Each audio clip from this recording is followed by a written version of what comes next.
জন্ম আমার নবীর যুগে হলে কেমন হতো,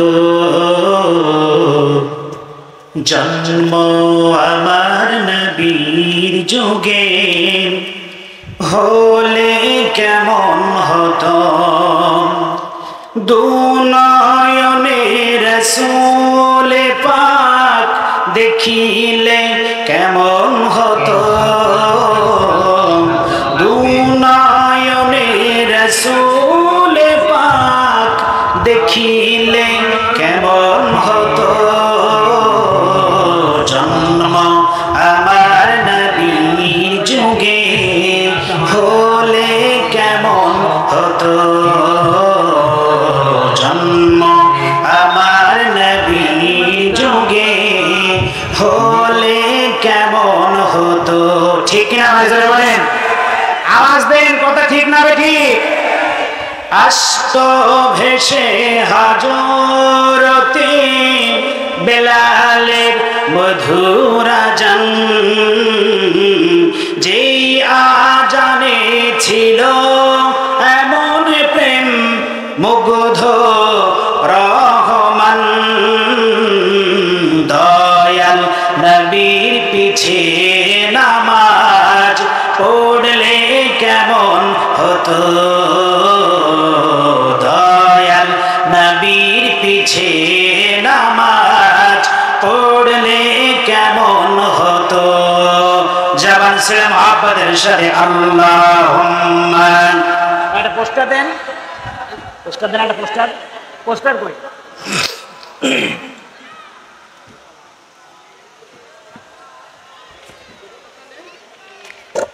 জি,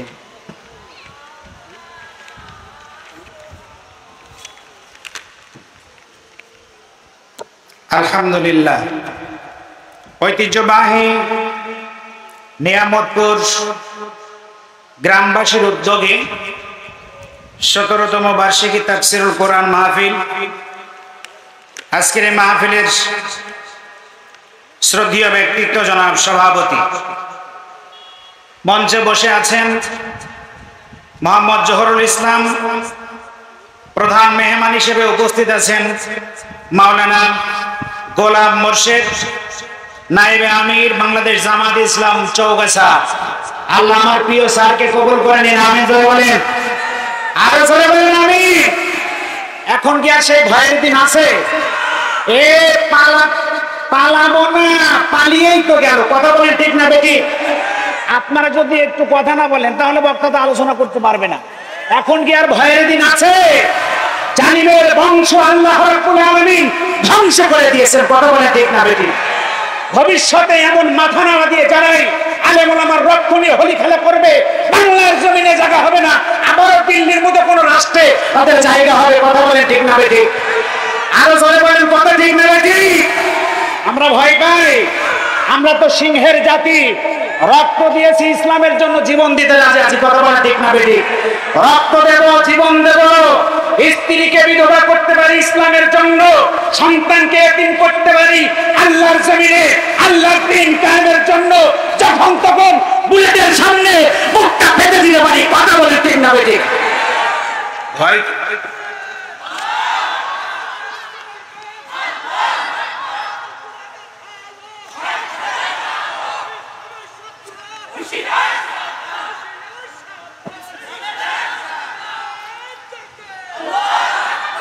আলহামদুলিল্লাহ, আলহামদুলিল্লাহ।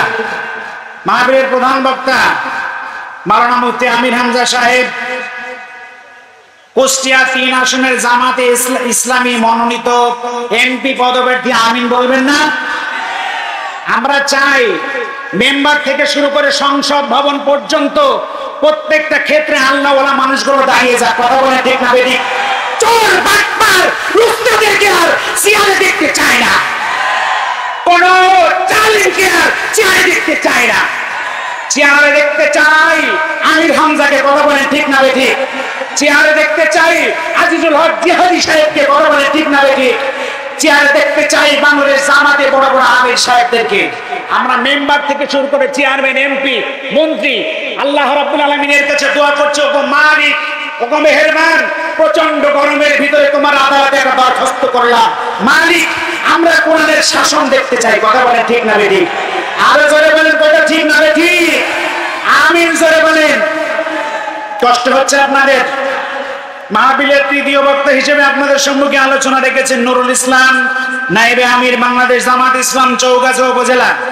সভাপতিত্ব করবেন মাওলানা মোহাম্মদ নুরুজ্জামান, সেক্রেটারি, বাংলাদেশ জামাত ইসলাম উপজেলা। এবং সার্বিক তত্ত্বাবধানে আমাদেরই মামা, আমার মামা হয় আমার ভাগিনা, মোহাম্মদ আব্দুর রহমান ফন্ডু এবং শহীদুল ইসলাম শওকত। মাহফিল উপস্থাপনা করবেন মাওলানা হাসান কবির সাগর, ধর্মীয় শিক্ষক, ঝাউতলা মাধ্যমিক বিদ্যালয়। প্রত্যেক ব্যক্তিকে আল্লাহ রাব্বুল আলামিন ইসলামের জন্য কবুল করে নেন। সকলে বলেন আমিন। আমার ভাইয়েরা, প্রথম মালিকের দরবারে শুকরিয়া আদায় করছি, যিনি যাচাই বাছাই করে লক্ষ লক্ষ মানুষের ভিতর থেকে যাচাই বাছাই করে প্রচন্ড গরমের মধ্যে এই তাফসীরুল কোরআন মাহফিলে আমার মতো গুনাহগারকে কিছু কথা বলার সুযোগ করে দিয়েছেন। আমাদের সকলকে কবুল করে নিয়েছেন শোনার জন্য। মালিকের দরবারে কালিমাত শুকর আদায় করি, সকলে বলি আলহামদুলিল্লাহ। দুরূদ সালাম মানবতার মুক্তির সনদ বিশ্ব সভার সভাপতি সরকারে দো আলম জনাবে মুহাম্মদ রাসূলুল্লাহ, সকলে বলি আরো জোরে বলেন সাল্লাল্লাহু। আমার নবী শুধু নবী না, তিনি রাষ্ট্রীয় সরকার। কথা বলেন ঠিক না বেঠিক? কিছু কিছু সমাজের বাটপাড়া আছে, ওরা আবার কয় হুজুরা মেম্বার দাঁড়াবে কে? আছে না নাই? কিছু কিছু বাটপাড়া আছে, ওরা আবার কয় হুজুরা চেয়ারম্যানে দাঁড়াবে কে? ওরা এমপি হবে কে? ওরা মসজিদের ভিতরে বসবে সুবহানাল্লাহ সুবহানাল্লাহ সুবহানাল্লাহ, বাইরে যা হয় তাই হোক, মসজিদ থেকে বের হবে না। কথা বলেন ঠিক না বেঠিক? আমরা তো মালিকের কাছে দোয়া করি, আল্লাহ আমরা মেম্বার হতে চাই, চেয়ারম্যান হতে চাই, এমপি হতে চাই, তোমার কোরআন দিয়ে দেশ কেমন করে চলে এটা আমরা দেখতে চাই। কথা বলেন ঠিক না বেঠিক? আল্লাহ রাব্বুল আলামিন কবুল করে নেন। আরো জোরে বলেন আমিন। ভাই, শুধু ঈমান আনলে হবে না, ইব্রাহিম আলাইহিস সালামের মতো পরীক্ষা দিতে হবে। রাজি আছেন? এখন যদি আপনাদেরকে বলা হয় জিহাদের ময়দানে যেতে হবে, রাজি আছেন? কারা কারা রাজি আছেন? দুহাত উঁচু করে দেখা যায়।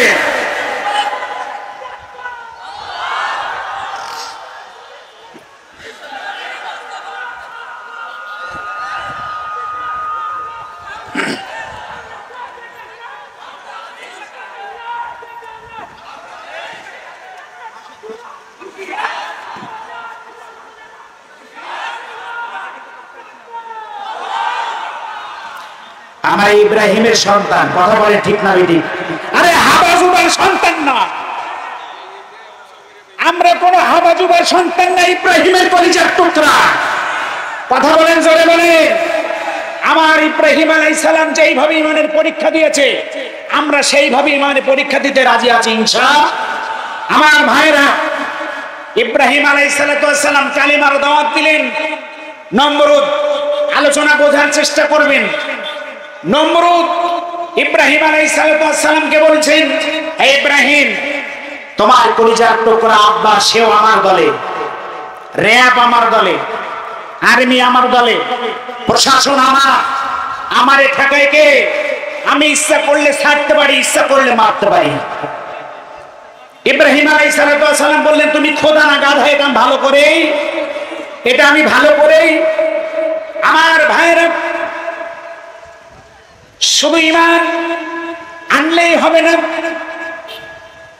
আল্লাহ রাব্বুল আলামিন বললেন, তোমরা ইব্রাহিম আলাইহিস সালামের সন্তান, যেইভাবে আমি আমার বন্ধুকে পরীক্ষা করে জান্নাতের মেহমান বানিয়ে নিয়েছি, ও আমার বান্দারা, ঈমান আনয়ন করার কারণে কারা কারা ইসলামের পথে টিকে থাকো, আমি আল্লাহ রাব্বুল আলামিন এটা দেখতে চাই। সুবহানাল্লাহ জোরে বলেন।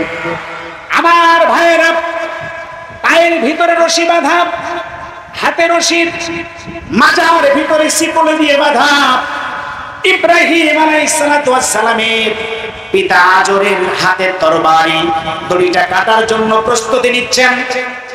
নমরুদ লক্ষ্য করে বলছেন, ইব্রাহিম, যে আগুনের ভিতরে তোমাকে ফেলে দেওয়া হবে, আহারে ইব্রাহিম, তোমার প্রতি বড় মায়া হয়, তোমার আব্বা আজ তোমার পক্ষে নাই, আমার দলে চলে এসেছে। আমার ভাইরা, আমার আপনার পিতা হযরত ইব্রাহিম আলাইহিস সালাম আকাশের দিকে চেয়ে বলছেন, ও আমার মালিক, দুনিয়ার কারো কোনো সার্বিক সহযোগিতা আমার দরকার নাই, কারণ আমি কালেমার দাওয়াত দেই, আমি তোমার কালেমার দাওয়াত দেই, তুমি আমার হেফাজতকারী। জোরে জোরে বলেন সুবহানাল্লাহ।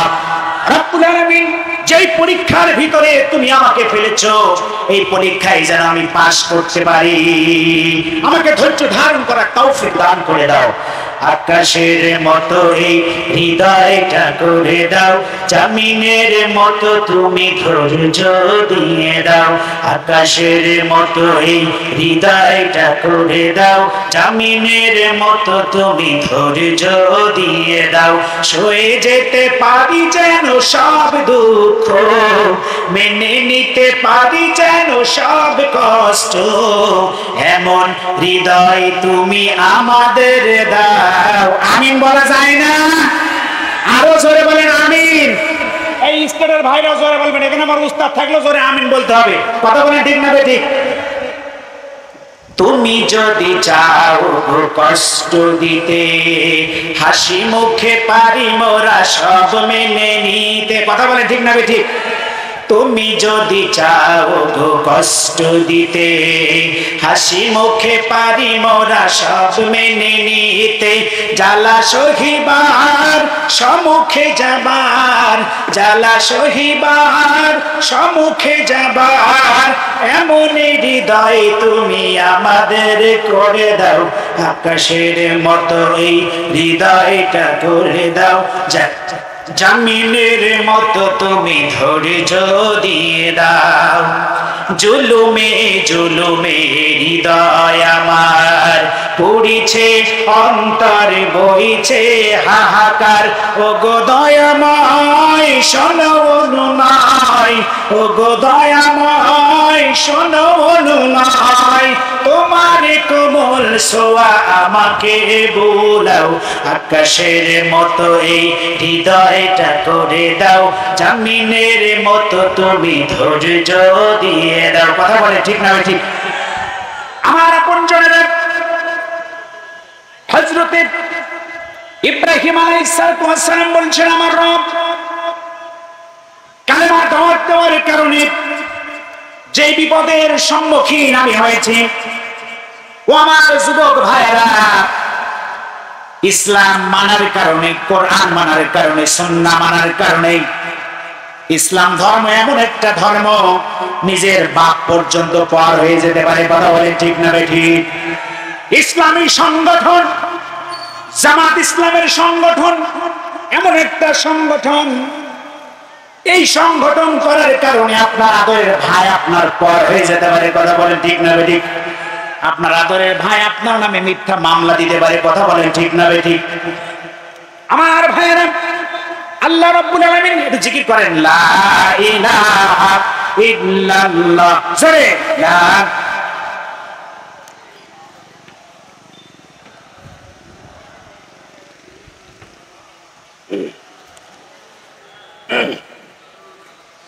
লা ইলাহা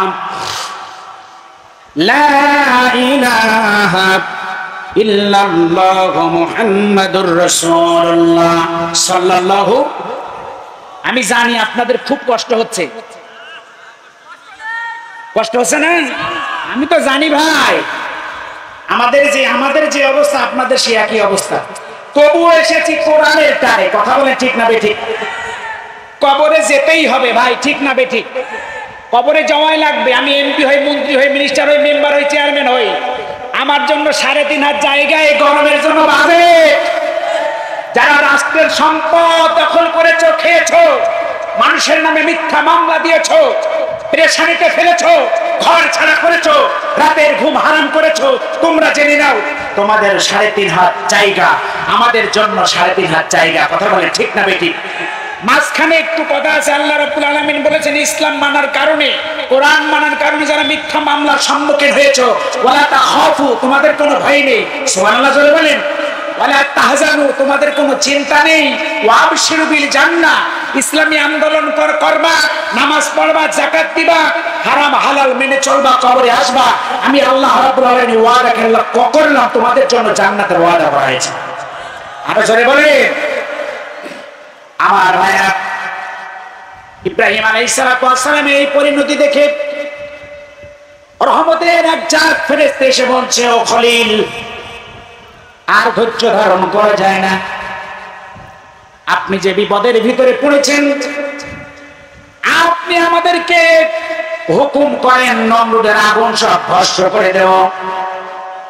ইব্রাহিম আলাইহিস সালাম বললেন, ও রহমতের ফেরেশতারা, তোমরা কার হুকুমে এসেছো? কথা বোঝার চেষ্টা করবেন। আমার ভাইরা, ফেরেশতারা বলল, হুজুর, আপনার এই কষ্ট সহ্য হয় না, এজন্য আমরা আপনার সার্বিক সহযোগিতা করার জন্য এসেছি। ফেরেশতারা বলল, তোমাদের কোনো সাহায্য লাগবে না। যে মালিকের কালেমার দাওয়াত দেওয়ার কারণে আজ আগুনের ভিতরে আমি পড়তে যাচ্ছি, হাতে আমার শিকল বাঁধা, মাথার ভিতরে রশি বাঁধা, ও ফেরেশতারা, ওই আল্লাহ আমার জন্য যথেষ্ট। জোরে জোরে বলেন সুবহানাল্লাহ। চলে যাও, তোমাদের কোনো সহযোগিতা আমার লাগবে না। জিবরিল আমিন এসে বলছেন, হুজুর, আপনি আমাদের একটু বলেন, আমাকে একটু বলেন, নমরুদের আগুন আমি সব ভস্ম করে দেব। ইব্রাহিম আলাইহিস সালাম বলেন, না, তোমার কোনো সাহায্য সহযোগিতা আমার প্রয়োজন নাই। আমার ভাইরা, এই দৃশ্য দেখে বনের ছোট্ট একটা ব্যাঙ সে বলছে, ও আল্লাহ, আমার কোনো ক্ষমতা নাই। যদি আজ আমার ক্ষমতা থাকতো, আমি প্রস্রাব করে নমরুদের আগুনকে নিভিয়ে দিতাম। সুবহানাল্লাহ বলতে মন চায় না? আরো জোরে বলেন সুবহানাল্লাহ। আল্লাহ রাব্বুল আলামিন বললেন, ব্যাঙ, যা যা, আমার খলিলের পক্ষে তুই স্লোগান দিয়েছিস, কিয়ামত পর্যন্ত তোর শরীরের যে প্রস্রাবটা আছে আমি আল্লাহ রাব্বুল আলামিন পাক করে দিলাম। সুবহানাল্লাহ জোরে বলেন। আমি বলতে চাই, আমরাও যদি আলেম ওলামার তালে তাল মিলাইয়া আমরাও যদি স্লোগান দিই, আলেমের সাথে আমরাও যদি থাকি, আমাদেরকে পবিত্র করে দিবেন যিনি, তিনি কে? জোরে বলেন, আরো জোরে বলেন, কে? কোরআনের পক্ষে থাকলে আমাদের দেখাশোনার দায়িত্ব কে নিয়েছেন? আল্লাহ রাব্বুল আলামিন এই ঈমানি পরীক্ষায় পাস করে কবরে যাওয়ার তৌফিক দান করেন। আরো জোরে বলেন আমিন, আরো জোরে বলেন আমিন। ইব্রাহিম আলাইহিস সালামকে আগুনের ভিতরে ফেলে দেওয়া হলো। আমার ভাইরা, ইব্রাহিম আলাইহিস সালামকে বললেন, ও আমার বন্ধু, আপনি পরীক্ষায় পাস করেছেন, আর আগুনের কাছে আল্লাহ রাব্বুল আলামিন একটা নোটিশ জারি করলেন, দরখাস্ত দিলেন, কুলনা ইয়া নারু কুনি বারদাও ওয়া সালামান আলা ইব্রাহিম।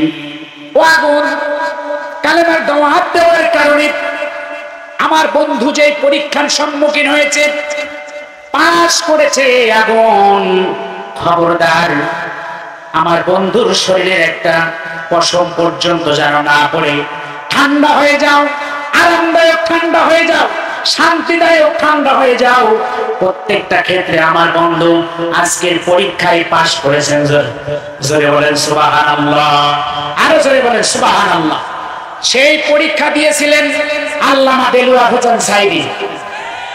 কথা বলেন, সেই পরীক্ষায় পাস করেছেন আমির হামজা, সেই পরীক্ষায় পাস করেছেন মতিউর রহমান নিজামী। জীবন দিয়েছেন বাতিলের সামনে মাথা নত। কথা বলেন, জীবন দিয়েছেন বাতিলের সামনে মাথা নত। সাইদি সাহেবকে বলা হয়েছিল, হুজুর, রাষ্ট্রপতির কাছে আপনি প্রাণ ভিক্ষা চান, আপনি চেয়েছেন? কথা বলেন ভাই, পিছনের ভাইরা জোরে বলেন, চেয়েছেন?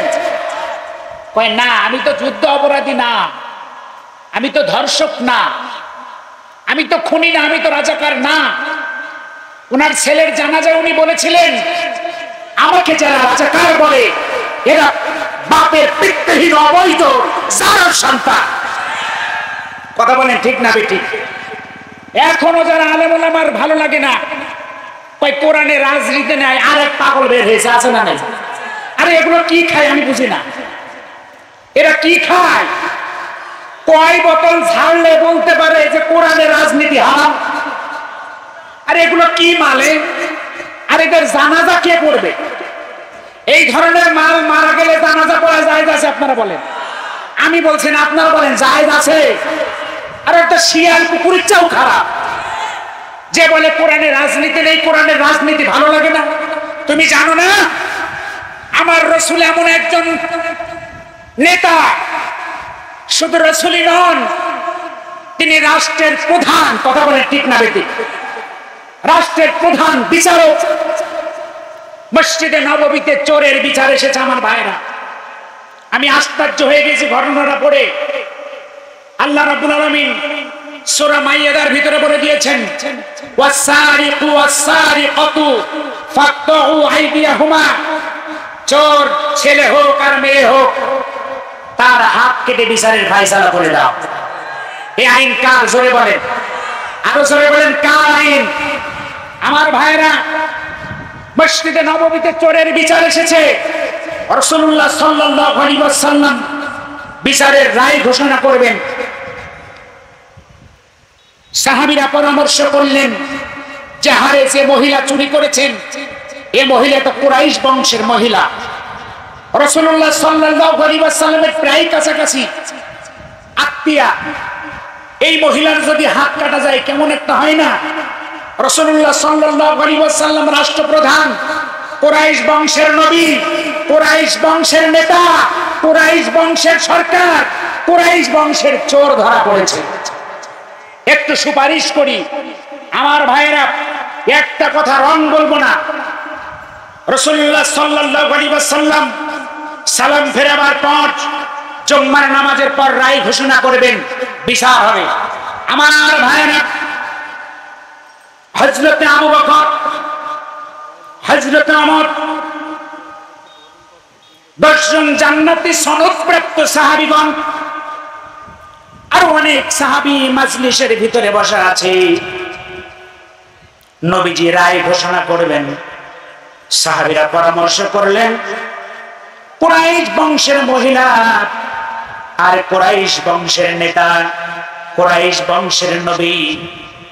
আহারে, রাসূলুল্লাহ সাল্লাল্লাহু আলাইহি ওয়াসাল্লাম রায় ঘোষণা করার আগে চলো চলো চলো যাই, আমরা বিশ্বনবী সাল্লাল্লাহু আলাইহি ওয়াসাল্লামের কাছে মহিলার জন্য একটু সুপারিশ করব। পরামর্শ করলেন কি সুপারিশ করা যায়। আমার ভাইরা, সাহাবীরা পরামর্শ করলেন, আমরা বলবো ইয়া রাসূলুল্লাহ, ইয়া হাবিবাল্লাহ, আপনি তো রায় ঘোষণা করবেন, রায় ঘোষণার আগে আমরা আপনার সাহাবীর একটা দরখাস্ত পেশ করলাম। ওগো নবী, হাত কাটার পরিবর্তে এই মহিলার হাতের একটা আঙ্গুল কেটে বিচারের ফয়সালা করে দেন। আমার ভাইরা, আমার আপনজনেরা, সরকার দো আলম জনাবে মুহাম্মদ রাসূলুল্লাহ সাল্লাল্লাহু আলাইহি ওয়াসাল্লাম বিচারের রায় দিবেন। এমন সময় কে যায় কে যায়, কেউ যেতে সাহস পায় না। রাসূলুল্লাহ সাল্লাল্লাহু আলাইহি ওয়াসাল্লামের একজন পালক ছেলে ছিল, যায়েদ ইবনে হারেসা। এই যায়েদের ছেলে মাত্র 8 বছর বয়স, নাম হলো ওসামা রাদিয়াল্লাহু তাআলা আনহু। ছোট্ট বাচ্চাকে শিখিয়ে দিলেন, আমরা রাসূলুল্লাহ সাল্লাল্লাহু আলাইহি ওয়াসাল্লামের সাহাবী, আমরা সুপারিশ করতে পারবো না, লজ্জার ব্যাপার, লজ্জার ব্যাপার, লজ্জার ব্যাপার। ওসামা, তুমি ছোট্ট মানুষ, রাসূলুল্লাহ কাছে যাও, তুমি যদি সুপারিশ করো আল্লাহর পয়গম্বর হয়তো মঞ্জুর করতে পারে।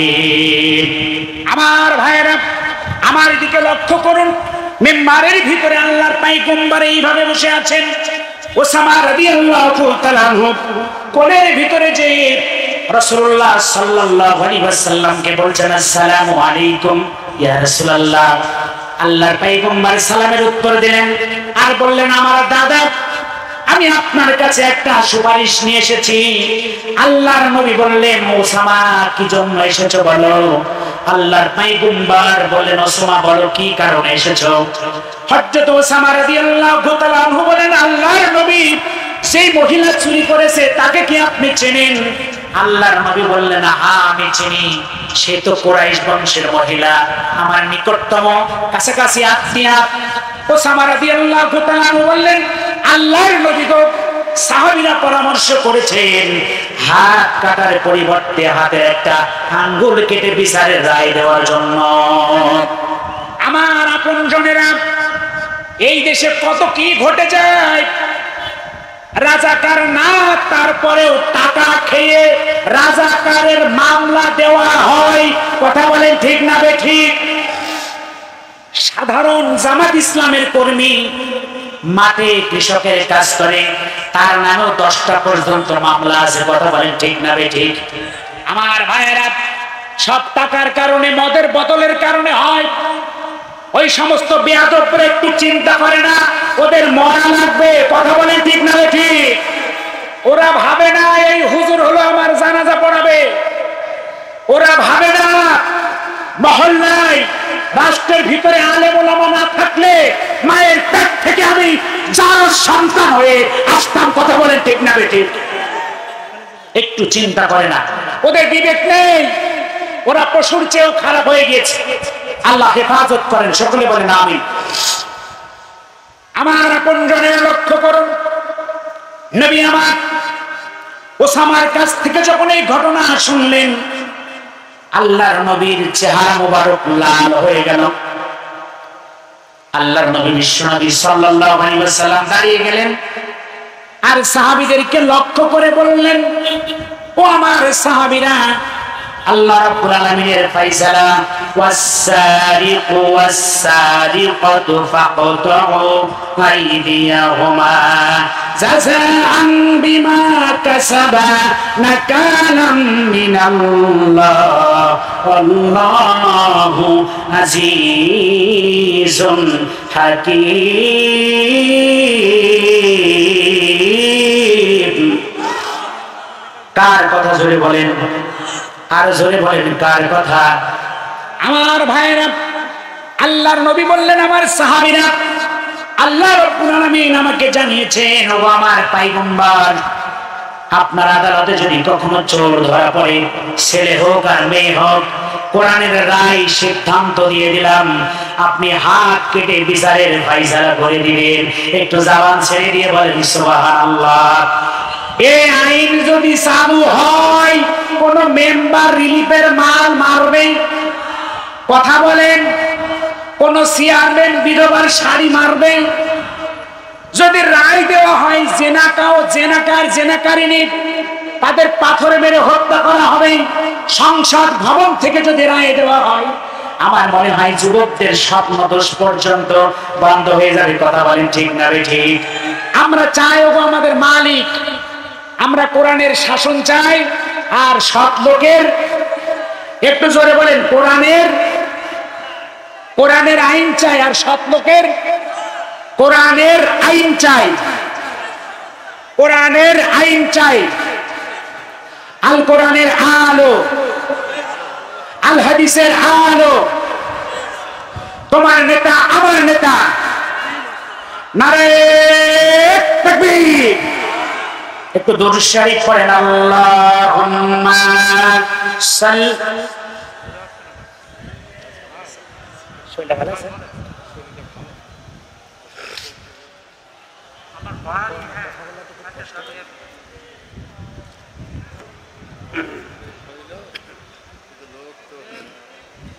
আল্লাহুম্মা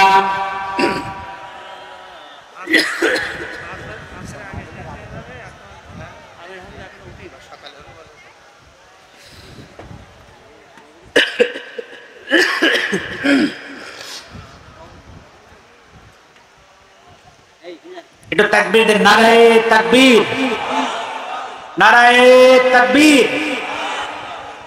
আমি শোনেন, আপনাদের একটা হাদিস বলি। এই গরমে যারা আমরা কষ্ট করছি,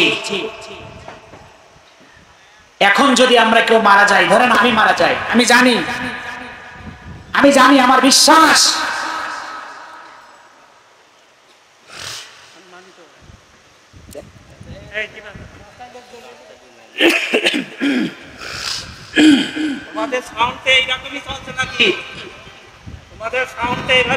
এবং কথা বলতে অনেক কষ্ট হচ্ছে ভাই, আমি অনেক জোরে কথা বলছি।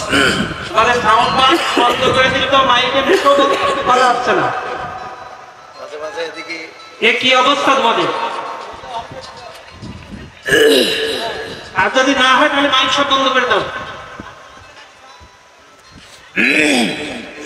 সম্মানিত মা ও বোনেরা, সম্মানিত মা ও বোনেরা, আপনাদের দৃষ্টি আকর্ষণ করছি, আমরা অতীব দুঃখ প্রকাশ করছি। আসলে প্রজেক্টটা কথা ছিল, কিন্তু রোদের ভিতরে প্রজেক্টরে দেখা না যাওয়ার কারণে আমরা প্রজেক্টরটা ইউজ করতে পারি নাই। এজন্য আপনারা ধৈর্যের সাথে কথাগুলো শোনেন। আসলে তো বক্তার চেহারা দেখাও না যায়, এদিকে একটু লক্ষ্য করে আপনারা শুধু বক্তাদের কথাগুলো শোনেন এবং আপনাদের ব্যক্তিগত, আমাদের ব্যক্তিগত আমলের দিকে যাতে আমরা পরিবর্তন করতে পারি। আমাদের উদ্দেশ্য হচ্ছে কোরআন এবং হাদিস থেকে কিছু আলোচনা শোনা। এই জন্য আপনারা কেউ বিরক্ত বোধ করবেন না, অহেতুক কথাবার্তা বলবেন না, কথাবার্তা একটু কম করে বলুন। উত্তর পাশে যে কলা বাগানটা আছে, এই কলা বাগানের মালিকের ক্ষতি আপনারা করবেন না। কলা পাতাগুলো ছিঁড়ে ভেঙে আপনারা নষ্ট করছেন। আমি বিনীতভাবে অনুরোধ করব যে কলা গাছগুলো নষ্ট না করি। আর রাস্তার পরে যে সমস্ত ভাইরা এখনো অবস্থান করছেন, আমি আপনাদেরকে বিশেষভাবে অনুরোধ করছি, আমাদের প্রধান বক্তা এখনই উঠে যাবেন, এখনই আসবেন। আপনারা সুশৃঙ্খলভাবে আমাদের এটা বিশ্বাস, কোরআনের মাহফিলে এসে যদি কেউ মারা যায়, আল্লাহ রাব্বুল আলামিন তাকে জান্নাত থেকে বঞ্চিত করতে পারেন না। কথা বলেন। এখানে স্টাডে ভরা ওলামায়ে হযরত, আমার সামনে অনেক আলেম বসে আছেন, আমি জানি, এটা আমার বিশ্বাস। কোরআনের মাহফিলে যারা আমরা এসেছি, আমাদের মালিক জান্নাত থেকে আমাদের মারহুম করতে পারে না। কথা বলেন ঠিক না বেঠিক? এ বিশ্বাস আছে, এর নামই হলো ঈমান। কথা বলেন। আমার ভাইয়ের আছে কথা বলছিলাম, সাইদি সাহেবকে বলা হলো আপনি রাষ্ট্রপতির কাছে প্রাণ ভিক্ষা চান, তিনি চেয়েছেন? আরো জোরে বলেন, চেয়েছেন? মতিউর রহমান নিজামীকে বলা হলো আপনি রাষ্ট্রের কাছে প্রাণ ভিক্ষা চান, তিনি চেয়েছেন? বলেছেন না, আমি এমন একটা সংগঠন করি, জান্নাতি সংগঠন, আমি এমন একটা সংগঠন করি, এমন একটা দল করি, এটা জান্নাতি দল। আমার নিজের প্রাণ বাঁচানোর জন্য রাষ্ট্রের কাছে প্রাণ ভিক্ষা চালাম, জাতির কাছে অপরাধী হতে চাই না। কথা বলেন ঠিক না বেঠিক? আমরাও তো বলছি, একমাত্র আমাদের জীবন দিয়েছেন যিনি, তিনি কে? হায়াতের মালিক যিনি, তিনি কে? মৌতের মালিক যিনি, তিনি কে? সুখের মালিক যিনি, তিনি কে? দুঃখের মালিক যিনি, তিনি কে? সুস্থ রেখেছেন যিনি, তিনি কে? আমরা সাইদি সাহেবের মতো বীর সৈনিক হতে চাই, আমরা মতিউর রহমান নিজামীর মতো বীর সৈনিক হতে চাই।